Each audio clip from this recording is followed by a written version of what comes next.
coast to coast, direct from Austin. You're listening to the Alex Jones Broadcasting Network.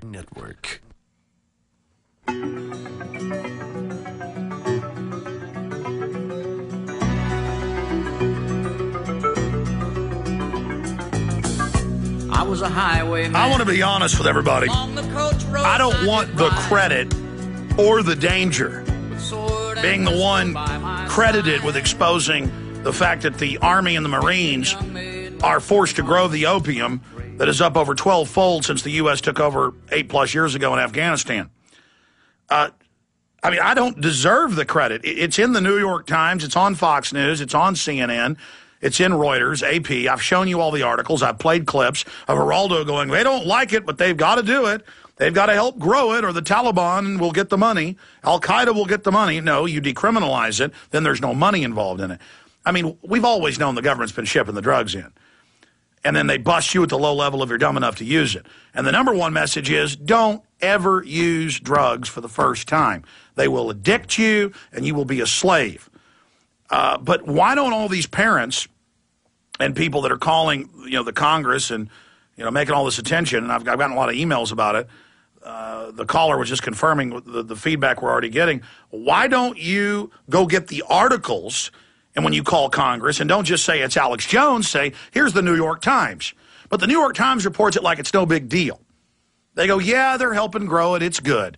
I told you 8-9 months ago, I heard it on BBC before I heard it here in the U.S. I mean, I already knew it, but the fact that they can't hide it because the troops are going, why am I doing this? Now they have to just come out in the open and say it. This is a fact. You can't live in denial. Just like Cy Hirsch first reported that Cheney wanted to attack U.S. ships and blame it on Iran, then that got declassified, and that's why Admiral Fox Fallon quit.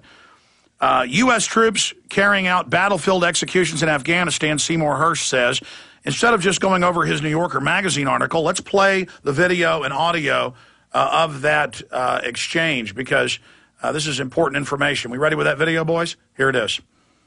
And the purpose of my stories was to take it out of the field into the White House, and where it does, it's not that the president or the Secretary of Defense, Mr. Rumsfeld, or Bush or Cheney, it's not that they knew what happened in Abu Ghraib, it's that they had allowed this kind of activity to happen. And I'll tell you right now, one of the great tragedies of my country is that Mr. Obama is looking the other way, because equally horrible things are happening to prisoners, to those we capture in Afghanistan. They're being executed in the battlefield. It's unbelievable stuff going on there that doesn't necessarily get reported. And things don't change. What they've done in the field now is they tell the troops, you have to make a determination within a day or two or so whether or not the prisoners you have, the detainees, are Taliban. And you must extract whatever tactical intelligence you can get, as opposed to strategic long-range intelligence, immediately. And if you cannot conclude they're Taliban, you must turn them free.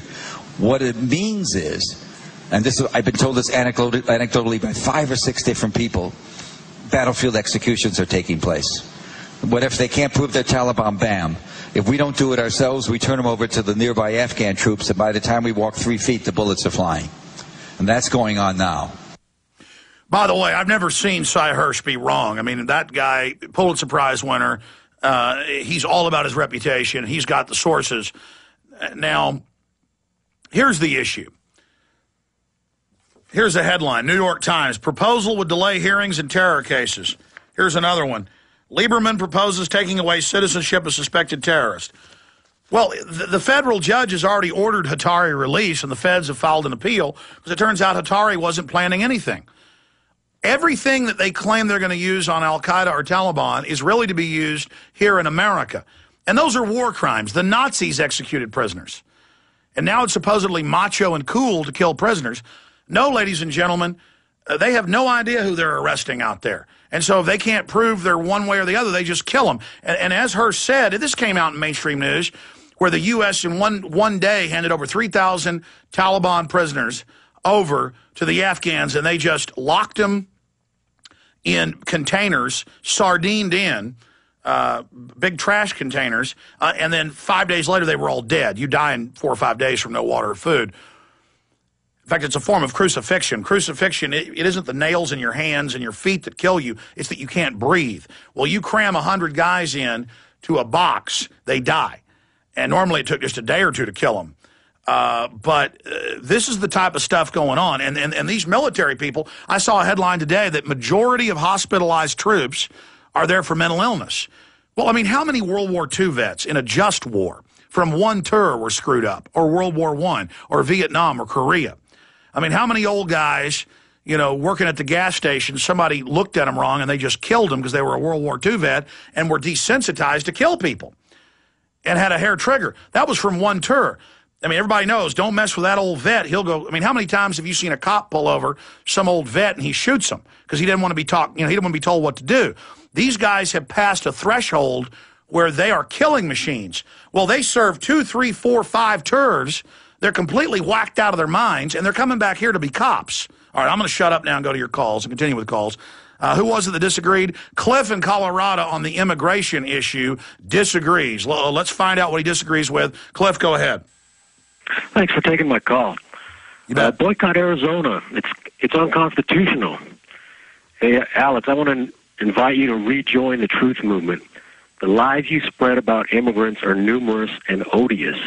Really? The same old dumb, lazy, dangerous stereotypes my grandparents and parents had to endure, you're reincarnating. I'm all about free speech, so if you have to lie to support your close-the-border position, have at it. But don't claim you're truthful. To paraphrase Tarpley from Tuesday, nativist no-thinkers are best left to Fox, Savage, and Rush. Anyone not focusing on Wall Street is spinning their wheels. Reactionary racist rhetoric is often spewed by operatives. All right, well, you've written all this down to read it to me. Let's be honest. Number one, you've called me a liar. Number two, can racism go both ways? I mean, I can play you countless videos of Mitchell and LaRaza calling white people all sorts of names. I'm somebody who's protested the Klan and everybody else many, many times. All the big white supremacist sites attack me. Why? Because I don't join in on what they're doing. But when they make a movie like Machete where white people are evil, anybody who wants to control the border wants to murder Hispanic children in the movie and is crucifying Catholic priest, I have the script. It's very incendiary. So let's just agree. There are black racists, there are white racists, there are Asian racists, there are Hispanic racists. I bet there's Eskimo racist. And, to sit here and just say that, you're close the border. I'm all for legal immigration. The issue is a lot of the people coming in from Mexico, and I've been in the rallies, I've shot video of it, are saying this is Mexico, pilgrims go home. Now, are you saying that's a lie?